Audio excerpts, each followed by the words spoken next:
الله أديك آمنا يو. الحمد لله رب العالمين، صلى الله وسلم وبارك على نبينا محمد وعلى آله وصحبه وسلم أجمعين. كسأد حنون بدن قبر دقتا جامعة كلية السوغانتا قيبتيدا علم النفس waxay leedahay saddex gabdhood oo walaalo ah. mid kamid ah gabdhahaasi waxay dhigtaa dugsiga sare, laba kamid ah waxay dhigtaan dugsiga dhexe. aabaha dhalay gabdhahan waxa uu ka shaqeeyaa dukaan, wuxuu aad ugu dadaalaa sida gabdhihiisa uu nolol maalmeedka dunida ugu hagaajin lahaa. gabadhanna waxay ahayd gabar aad u dadaal badan. waxbarashadeeda jaamacadeed waxaa lagu yaqaanay dhaqanka wanaagsan, aadaabta suuban. gabdhaha saaxiibadeeda oo idil waxay ahaayeen kuwa aad u jecel. waxa ay aad u doondoonayeen inay gabadhan ka soo agdhowaadaan maadaama ay tahay gabar aad uga sarraysa gabdhaha saaxiibadeeda ah.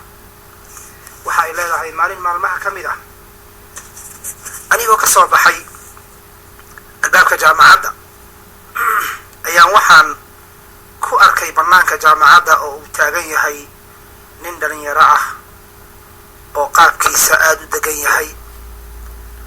aad buu ii soo eegayaa sida in aan isgaranayna oo kale. waxay leedahay ma aanan danayn wax dan ah ama qiimaha ma aanan siin. wuu soo dabagalay isagoo cod aad u hooseeya igula hadlayo. hadalladiisa waxay u ekaayeen hadallada ciyaalka yaryar ay ku hadlaan, oo wuxuu leeyahay, quruxley, waxaan doonayaa inaan ku guursado. muddo dhan ayaan ku eegayay, akhlaaqdaada iyo dabcigaaga ayaan maqlay. waan ka degdegay bay leedahay oo lugahaygii baan boobsiye socodka. dhinacaygii buu isna ku soo cararayaa. aad baan u dhididayaa aniga oo sababtoo ah ma aanan weligii allahay arkin nin raga oo sidan u faduul badan ama iraaraadinayo. waxaan orod ku gaaray guriganagii, anigu uu shaki igu jiro, argagaxna iga muuqdo. waxaan ku fakaray ninka waxa uu doonayay maxay tahay, wuxuu waddada kuugu istaagay, fitnada uu wata maxay tahay. habeenkii oo idil cabsi iyo argagax igu jirta darteeda iyo baqdintii ninkan aan ka qaaday erayadiisa iyo siduu ii eegayay, waxay leedahay waan seexan waayey. maalinka xigtay markaan jaamacadda ka soo baxayay waxaan arkay haddana isagii oo albaabka taagan ii dhoola caddaynaya. waxay leedahay wuu soo dabagalay, saanqaadkaygii buu saanqaad kale ku soo daray, ilaa markii dambe warqad yar uu guriganagii albaabkiisa markii aan sii gelaya ku tuuray. waxaan ka labalabeeyey warqadda inaan qaato, laakiin warqaddii waan soo qaaday iyadoo ay gacmahaygu labadeeda gacmood gariirayaan. warqaddii baan furay, waan akhriyey. waxaa ku qoran kelimado jacayl, dhoolatus iyo wax aan loo joogin xilligaa isagaa ka hadlaya. iyo waxa uu ka cudur daaranayaa haddii aan dareemay wax anshax xumaa inuu igula dhaqmay intii aan isgaranaynay. waxa uu leeyahay, gabadha waxay leedahay warqaddii baan jeexjeexay, waan tuuray. isbuucyo kadib taleefanka xaafadayadii baa soo dhacay. codkii baan taleefankii sare u qaaday. waaba ninkii laftiisa muddo iraaraadinayay oo codkiisu qurux midkii ugu darnaa intuu ku daray igu yiri, warqaddii aan kuu soo dhiibay ma akhrisay mise maadan akhrin? waxaan ku eri, haddaadan edab yeelan reerkaygii baan kuu sheegayaa, balaayada kaaga timaadan adiga ee mas-uulka ah. saacado kadib mar kale ayuu haddana isoo wacay. wuxuu bilaabay inuu raalligelin isiiyo oo sababtoo ah waxa igula dhaqmayo inaan dhibsaday buu dareensiiyey, laakiin isluub wanaag ayuu markaan u hadlay.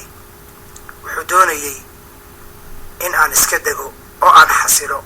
kadib wuxuu igu yidhi, ma og tahay inaan doonayo inaan ku guursado, inaan ahay nin lacag badan haysta, inaan ahay ma og tahay, inaan guryo kugu dhisayo ma og tahay.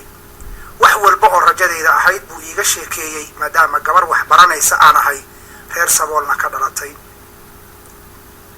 wuxuu leeyahay waxaan ahay keligay baan ahay qof qoys ka soo jeeda oo madi baan ahay oo ruux kale oo ehladayda ku nool ma jirto dunidan oo dadkii dhalay way dhinteen. qalbigaygii baa kala dilaacay. waxaan bilaabay miskiinka markii uu sheegtay reerihiisa ay dhammaadeen in aan hadallada u dibciyo anigana. hadalkii baan hadal ugu daray oo waan sheekaysanay. waxa aan bilaabay bay leedahay inaan maalinkaa wixii ka dambeeyaba talaafankii soo dhacaba aan gaadgaado xilli walba si aan u hubsado bal isaga inuu yahay iyo inuu qof kale yahay. isagana waxay ugu sugayaa maalin walba kuliyaddii bannaankeeda si uu markaan soo baxaya ii arko, laakiin waxba faa'iida ma aysan lahayn. waxay leedahay maalin maalmaha ka mida waxaan ka soo baxay kuliyaddii waxbarashadaan dhiganayay. waxaan arkay isagoo albaabka hortayda taagan. waan farxay bay leedahay. waan soo raacay oo gaari uu watay buu ugu soo qaaday. magaalada ayaan ku soo wareegnay. kadib waxaan arkay bay leedahay anigoon isxakamayn karin, aan awoodin in aan iska dhiciyo qofkan isaga ah la socodkiisa.